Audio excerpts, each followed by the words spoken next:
Hi everybody, my name is Cowan. I'm an independent consultant in the marketing and SaaS software space. I've been asked by our friends over at Strala to come in and speak with you a little bit today about some advanced topics around marketing attribution, around building a data foundation for proper marketing measurement, and understanding how do we bring all of these things together to get from where we are now to where hopefully marketing measurement and attribution will be in the years ahead. I've titled this presentation Beyond Conversion because I think a lot of times when we think about attribution, we think about a clear path to conversion and how do we attribute conversion events, whether it's orders or purchases or signups or registrations, all the things that we deem as economic success of our businesses. But a lot of times we don't think beyond that point. And so today I want to dive into a lot of the specifics around how should we be measuring those things, what are the opportunities that we're maybe overlooking or haven't yet gotten to in our marketing measurement maturity. So let's dive in. Now I start with this concept of what it looks like for a sports player. In this case, highly relevant to those of us here in Utah, in that the Utah Jazz met an untimely end to their postseason dreams, were exited out of the NBA playoffs last week. But as I think about if I was an NBA player heading into the offseason, trying to improve myself, what would that look like? So in this case, Donovan Mitchell, an all-star from the Utah Jazz here in Salt Lake City, a great player, a decent shooter. And as you can see here, he's got pretty good stats. For those of you that are into basketball stats, you'll recognize these numbers. These are his shooting percentages. So from the field, he shoots 43%. From behind the three-point arc, he's over 36%. And from the free throw line, over 80%. All good numbers, none of them leading the NBA, but all pretty elite. Now, as an elite athlete, how do you improve? Well, obviously a big part of that is not only working out, getting into the gym, it's also getting into the film room and understanding where did I have success and how can I improve upon that success. So if I was Donovan Mitchell and I'm in the film room this summer, I'm looking at this 43%, how can I get better from the field? What this doesn't show you is that Donovan Mitchell also missed 869 shots over the course of the year this year. That's a lot. Now, if you're reviewing where you're successful and how you're doing, whether it's as an athlete or as a professional, do you just look at the shots you made, or are you also looking at those misses, trying to understand what you got wrong? I think a lot of times we focus so much in marketing on where those conversion events happen, where are we successful, and we ignore where we fell down, and we don't look at those opportunities for improvement. Now, if Donovan Mitchell's field goal percentage, his conversion rate is 43%, what does yours look like? No matter what business you're in, as a marketer, what is your conversion rate? It's something we typically measure fairly well. We all have an idea about what we're trying to get our consumers and customers to do. But what does that look like from a pure numbers perspective? Now, I've been in this space for almost 15 years, and it's been fairly consistent no matter what vertical you're in of the new visitors that you acquire to a website, roughly 3% convert. Now that's higher or lower depending on the channel you're working on or the messaging or the promotion that you have going out, but just a solid baseline across all marketing channels, across all websites and verticals, 3% is pretty average. And yet a lot of times that's also all we're measuring and looking at when it comes to marketing attribution is 3%. When we talk about a path to conversion, this is typically what people think of. They think of the journey started with a specific touch point or a channel, whether that's paid media or customer communications or traditional advertising.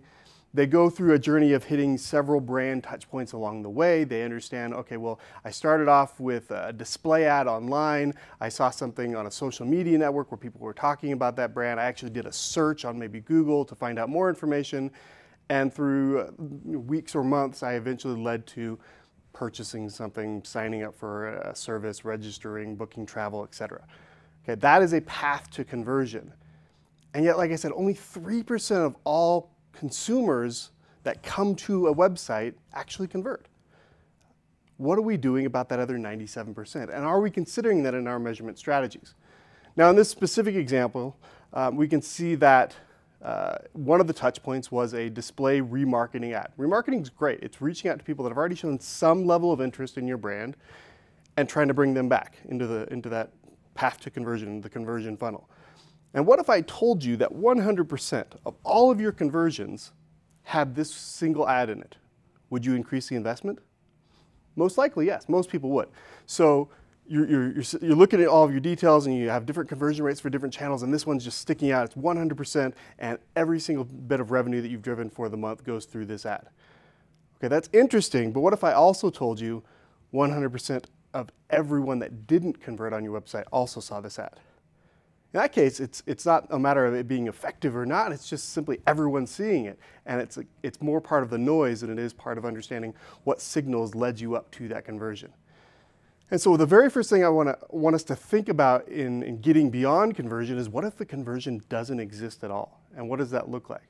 When we think about heuristic or rules-based attribution models, every single one of those models is trying to divide credit among all the different touch points. But what if there is no credit? What if there is no endpoint or conversion to divide up to begin with?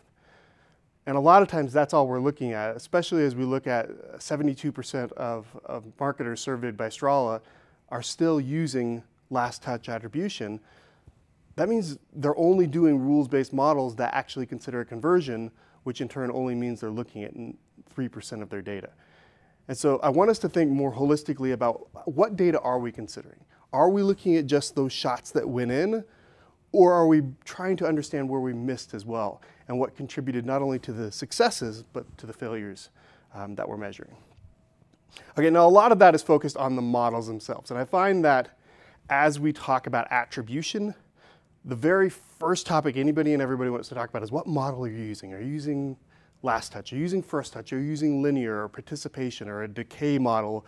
Or are you getting more advanced and using algorithmic models that consider not only successes but failures and looking at the entire customer journey?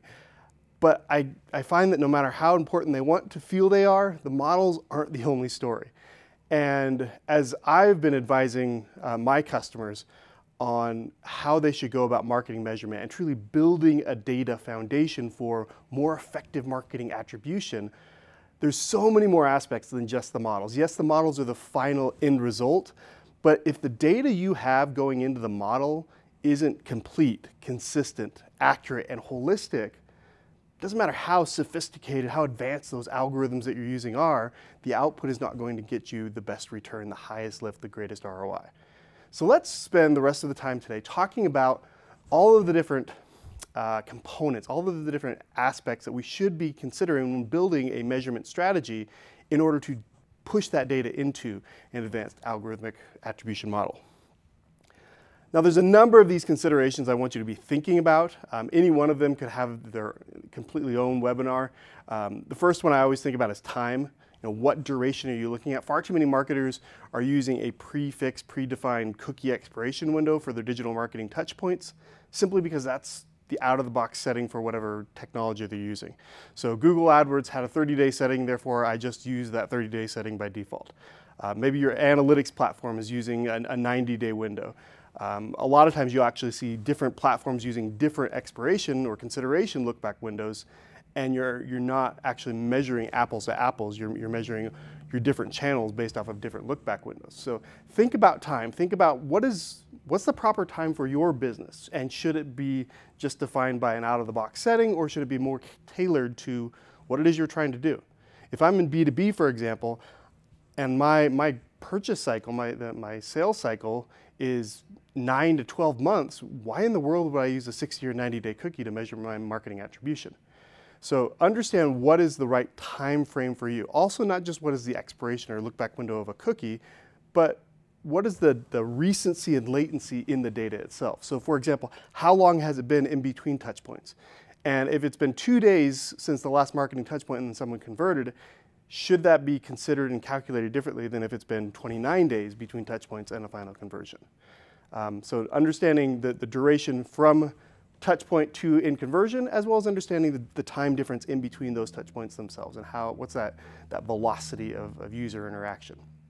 The next two kind of go together, granularity and taxonomy. And I'm not going to talk a ton about this because I know Strala has some other content that covers this in more detail, and a lot of this is more basic nuts and bolts measurement in 101. But you do have to remember that as you try to unify your data to have a good foundation for attribution, you want to also have a unified marketing taxonomy. You want to have a unified layer of granularity, going as deeply as you can so the touch points that you're measuring have not only just a high-level campaign or channel aspect to them, but you can get down into the deeper, the actionable points, the actionable touch points of any given marketing campaign or brand initiative. The fourth one I find to be one of my favorites to talk about. And part of it's because we're in this age of ever-increasing proliferation of devices. I remember when I started working for Omniture back in 2005, and we were in a world where one device and one browser and one cookie was one person. I had a machine that sat on a desk somewhere, and that was how I interacted with online brands.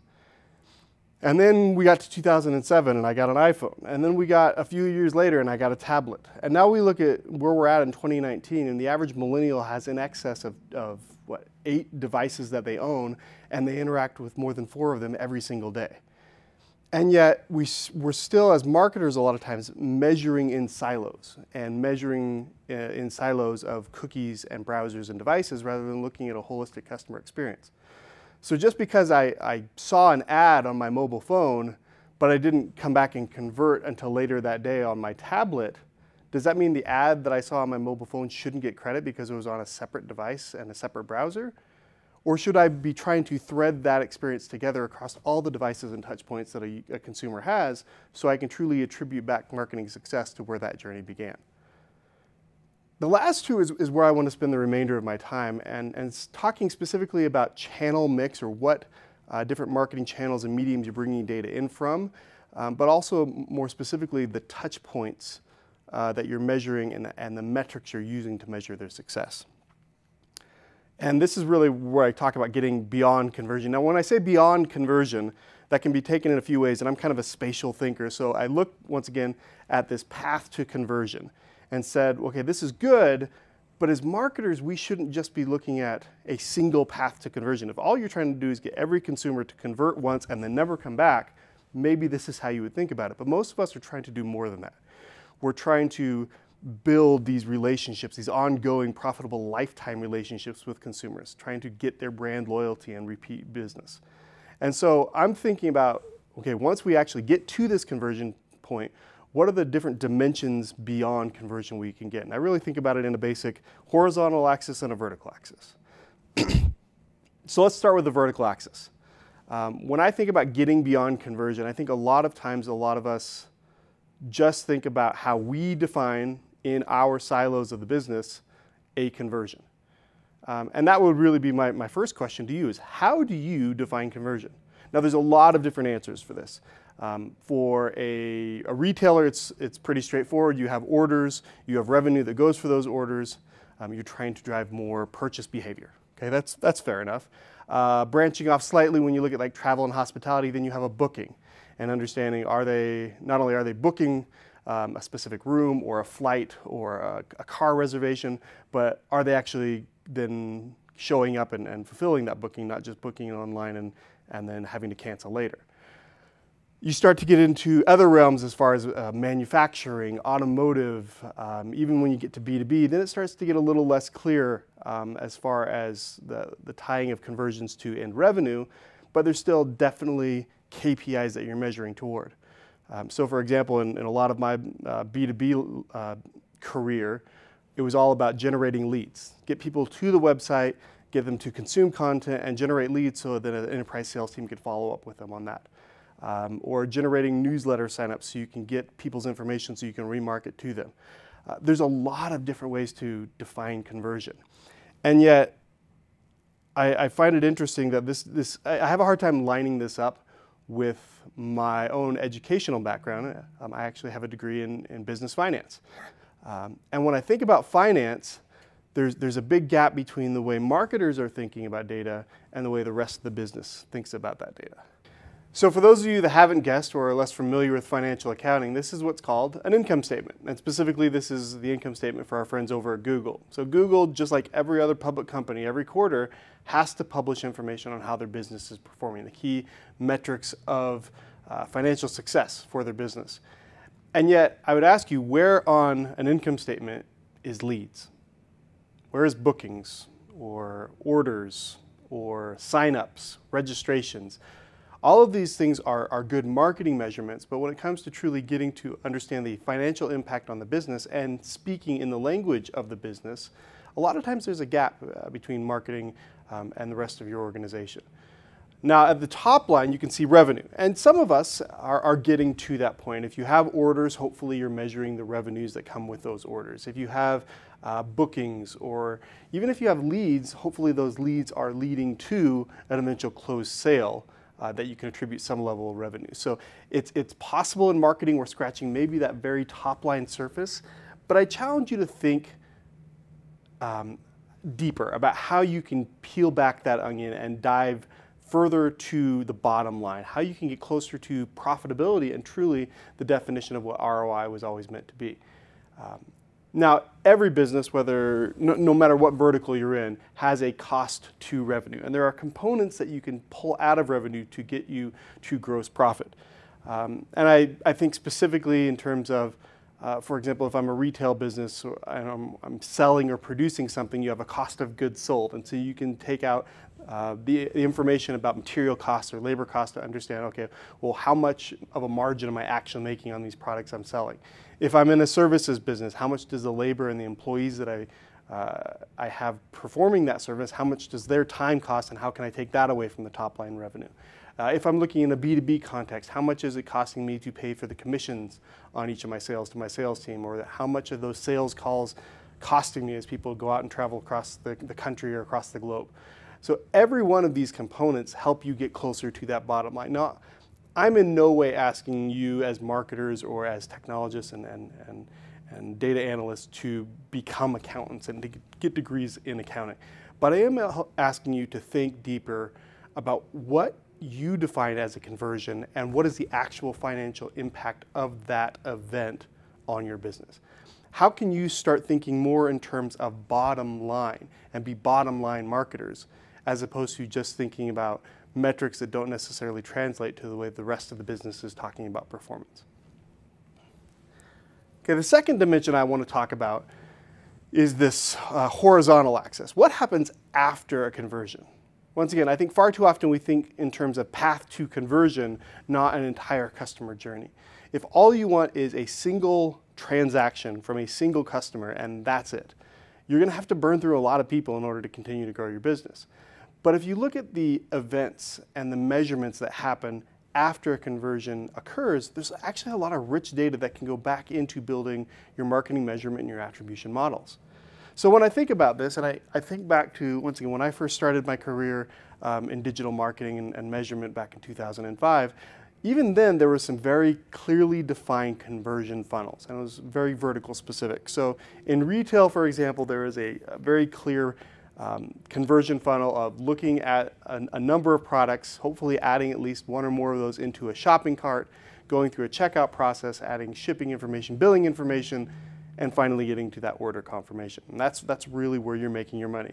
Not only is it generating order, but it's hopefully there's revenue and then there's profit on the back of that revenue. That was really well defined and has been for years.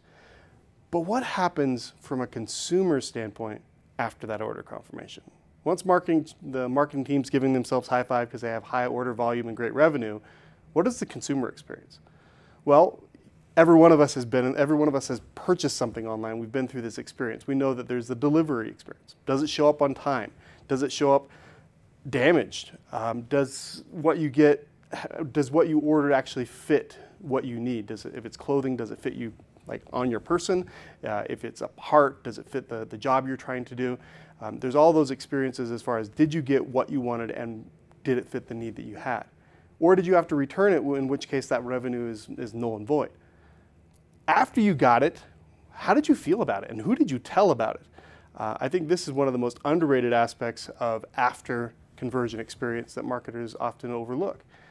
Did you go on social media and tell everyone you know how much this new product was just awesome and you can't believe you ever lived without it? Or did you jump on Twitter and bag the company and say it was a horrible experience and actually have a negative outlook on all the people that you influence? These are things that have a measurable, quantifiable impact on our marketing and the experience that we have. And yet, how many of us are using this voice of customer data in our attribution models to understand, was that order a profitable, high ROI order or not? And then finally, and hopefully, repeat purchases. Once again, no one wants to just have a single transaction with every customer or consumer they work with. You want to build loyalty, and you want to build ongoing purchase behavior.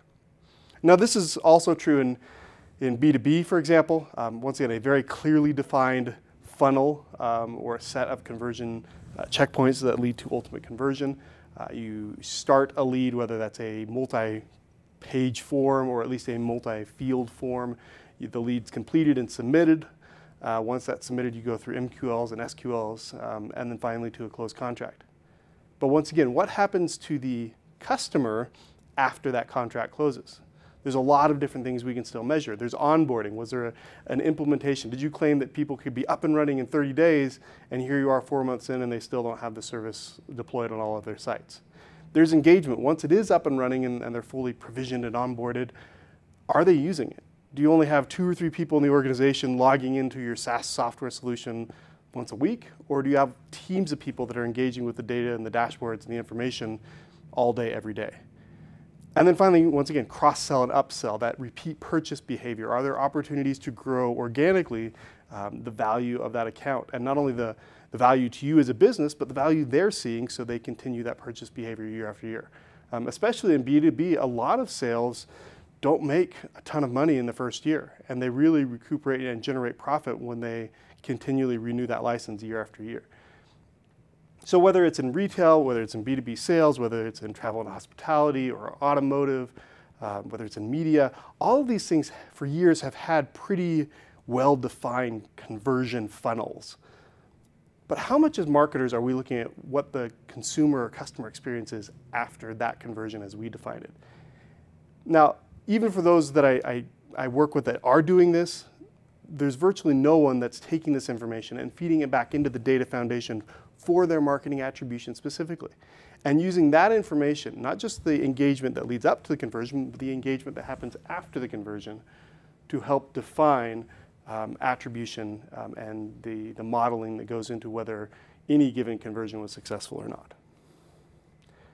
So ultimately, it comes down to how we think about this customer journey. Is it a path to conversion? Does it have a clearly defined endpoint that we can see in the near future? Or is it an ongoing experience where we're building trust and relationships with our customers?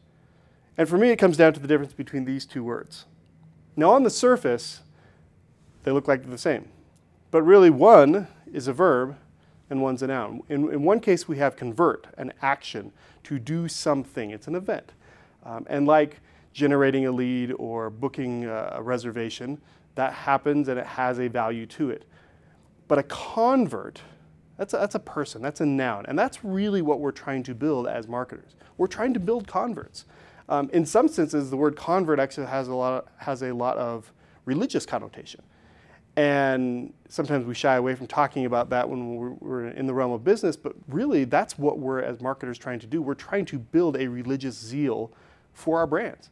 We're trying to build loyalty and a visceral response so people not only convert with us once, but they become converted to our brand and they want to engage with us again and again because they have an excellent experience. And that's measured in pretty straightforward ways. I mean, we've already talked about how we define an actual conversion, a conversion event. And that's transactional dollars. Hopefully we're getting closer to that bottom line, but even if we're at the top line, there's a value to each event that is a conversion.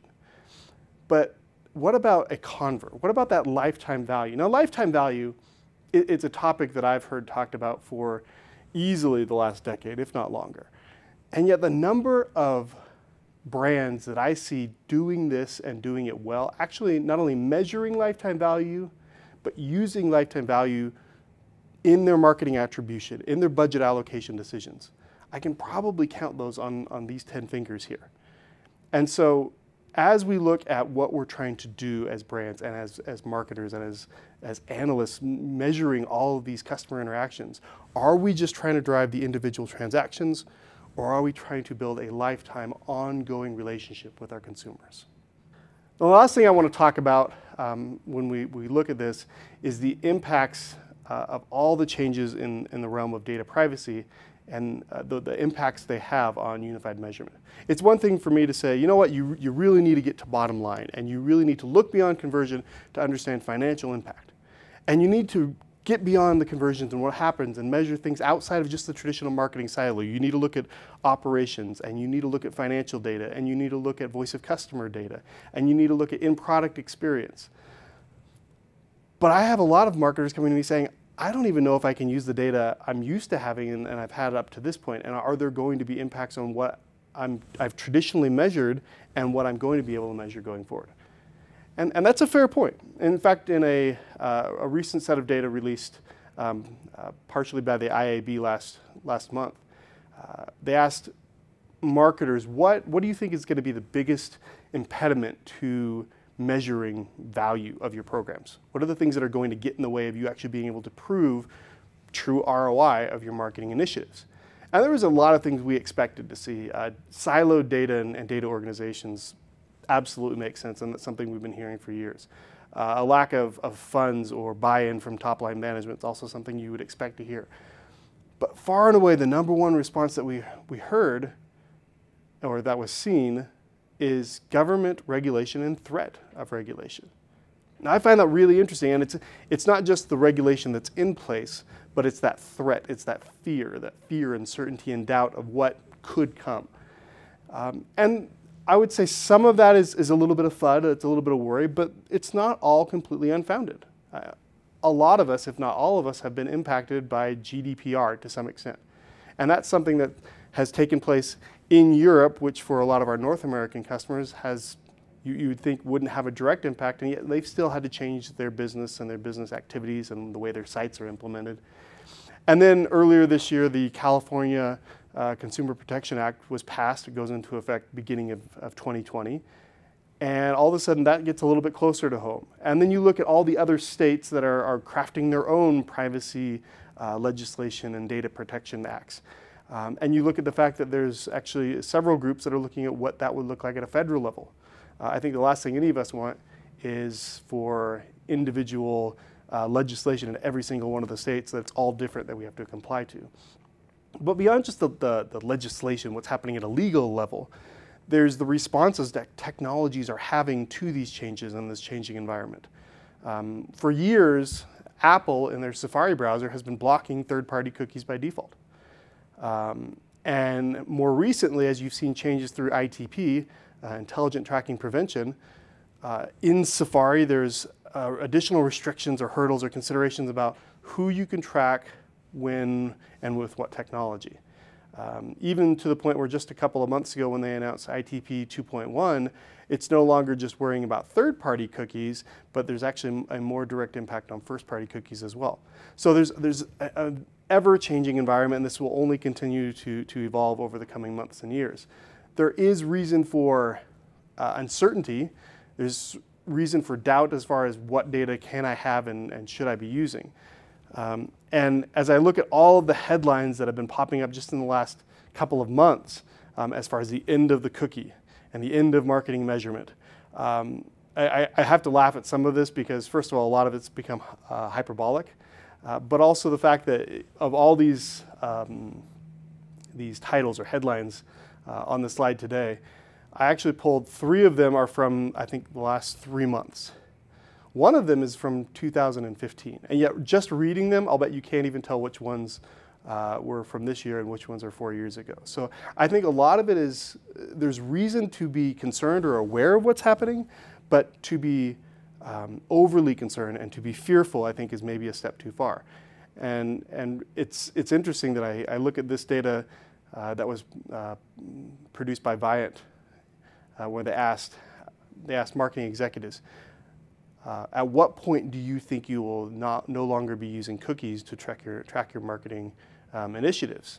And fully 64% of them said within 2 years that'll be gone, and I will no longer either be able to or want to use cookies to track all of my marketing.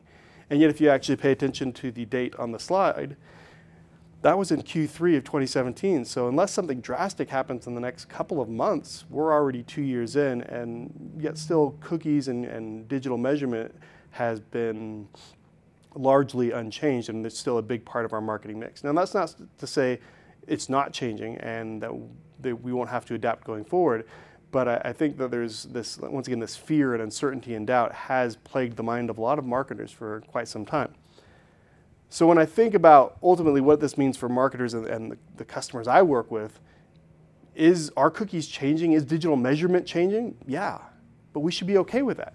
And I think a big part of that is understanding the context around these changes and just being clear on what is changing and how that truly impacts your ability to not only measure how you're interacting with your consumers, but also being able to understand how those changes impact your ability to measure true ROI and performance. Okay, so the first aspect is the difference between first and third-party cookie. Now, I'm not going to get into an overly long explanation about the difference between these, but you have to be clear that there is a distinction and a difference. And from a very basic standpoint, a first-party cookie is set by a brand on its own owned websites or properties. That's a cookie that's denominated in the domain of the website or property that you're on. A third-party cookie is coming from a different domain. There's been a lot of shift as far as what we will and won't accept from a cookie perspective from third parties. And when I think about the winners and losers of the changing environment that we're in, those that are trafficking heavily in third-party data, they're in for a big shakeup. Now is not the best time in the world to be involved in display advertising if all you're trafficking on is third-party data. It's a hard time to be in the DMP space if a big part of your business is selling third-party data. But from a first-party perspective, yes, there are changes, but marketers, in my perspective, will always be able to measure those direct one-to-one interactions they have with their customers. It may be on a much more explicit consent base, but I don't think there's ever going to come a point where we, as brands, as businesses, won't be able to in some way measure how people are behaving and interacting on our websites. If you got rid of first-party cookies completely, you'd be in a world where you'd have to log in on every single page that you went to through a logged-in portal or an online authenticated experience. There would be no shopping carts because we wouldn't be able to remember what you put in the shopping cart 3 pages ago. There would be absolutely no personalization, so everyone would get the same experience without any tailoring for what their previous behaviors or likes and dislikes were. So I think understanding the difference between first-party and third-party cookies is important, but also understanding how the legislation, how the technology changes are focused a lot more on those third-party listening ears, the people that are eavesdropping in on those direct one-to-one relationships, and not on the direct contact we have with brands ourselves. The second component that I think a lot about is the nature of mobile measurement. And when I think of the end of cookies, maybe cookies go away completely, and that's just a natural evolution of things. Because when you think about how mobile is measured, well, first of all, think about the division that we have. When we look at the fact that somewhere between 60 and 70% now of all digital traffic is on a mobile device and not on a desktop or a laptop. Okay, that's a big chunk of data that's going to mobile. You also understand that by some measures, up to 87% of all mobile traffic is app-based traffic. Well, apps don't have cookies. So just because the amount of data that you're measuring isn't going through cookies doesn't mean that's a bad thing. It may just mean that they're going to a more personalized, hyper-focused experience through your mobile applications rather than a more general experience on a website. That's okay. And it's interesting that if you understand that apps measure through a device ID and not a cookie, that actually may be a good standard for browsers to move to in the near future. What happened if browsers rejected all cookies starting tomorrow? That could actually work as long as those browsers, like mobile applications, also had device or browser IDs to them that we could still track back first-party measurement. So I think as you understand the fact that mobile applications specifically don't use cookies, that are using an alternate technology, but that the amount of data that's flowing to those applications is growing every single week, every single month, every single year, it's just the natural evolution of things that the amount of data we're tracking through cookies is starting to go down. Finally, and this is the last point I want to kind of wrap everything into, it's that digital is only part of the story. I think far too often when we think of marketing measurement, we're thinking of very specific pockets of marketing. We're thinking of digital advertising, or we're thinking of cross-channel customer communications. We're thinking about digital marketing. But when you look at the realm of everything your brand does, and you're looking beyond marketing, not just what are the touch points that I'm hitting as part of my marketing initiatives, but what are all of the different ways in which a consumer can experience my brand? How are they interacting with my sales team? How are they interacting with a call center or customer support or an account management team? How are they talking about my brand when it's not a direct interaction, but they're sharing it with the world, whether it be through review sites or social media, or responding to me directly through a survey? How are they interacting through the product and the product experience itself, whether it's a web-based application, enterprise software, a mobile application, or actually using a tool or an experienced good offline? All of these things are ways in which we interact with brands. And yet how many of us are collecting data from all of those aspects and bringing it together? And yet when we think about the world of changing measurement, and especially of privacy legislation, a lot of this thing doesn't happen in a digital context. It happens in a store, at a kiosk, directly face-to-face over lunch with an enterprise sales team. All of those data touch points aren't adherent to any of those limitations inherent to cookie measurement, and yet should be considered in the greater context of what we're doing from a digital measurement or a holistic marketing measurement perspective. So when I think of what I'm hoping you take away from today's video, I think there's a number of things that allow us as marketers to think beyond conversion. In attribution, models are important, but they're not the only thing. You need to understand what the different attribution models bring to the table and how they help your business. You want to be able to understand which models are right for you. Now, just because 72% of all marketers are still using last touch attribution doesn't mean last touch is inherently wrong. It's limited, in some ways it's flawed, but when you're using that in comparison with first touch, the deltas actually tell you quite a bit. When you're able to piece together several different models, they give you a more holistic view of what is happening. And ultimately, these, what's the saying, all models are wrong, some are useful? That's where we're trying to get. We're trying to understand our data at the most holistic, complete level. And as we build a stronger data foundation, that becomes possible.